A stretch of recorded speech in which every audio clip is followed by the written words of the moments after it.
The November issue of Cosmo magazine has a story titled Working the Ratio.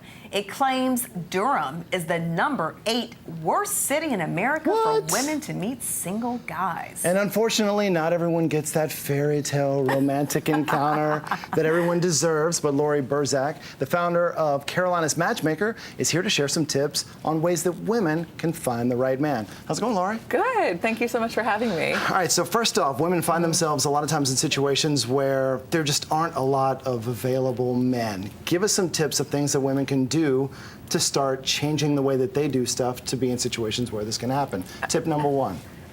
Tip number one is you need to get yourself out there.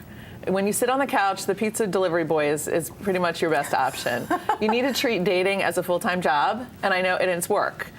So what I would say number one is there's a wonderful site online called meetup.com. Yes. Yeah, and it has tons of ideas of ways that people can get out there and do different activities. So the worst that comes to worst is somebody goes on a hike and maybe they meet a friend. They may or may not meet a romantic partner, but they've done something that they enjoy doing.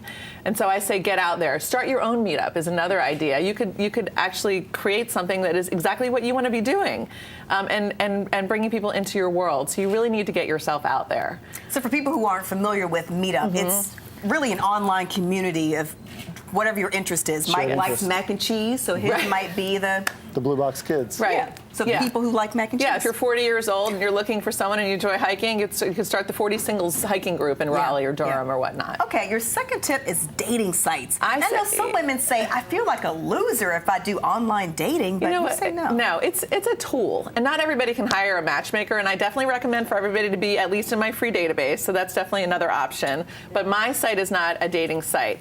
Pop yourself on Match or on some religious-oriented site and look at it as a tool. There's different people that are on there for different reasons, and you need to sift through, and it takes a lot of time to do that. But don't base everything on the photo. Really read through the profiles and give it a shot. And how honest do you have to be when it comes to putting your information in photos? You have to be very honest. And I always say, put a recent full-length photo on there. I mean, a photo from the 90s? Yeah, that won't work.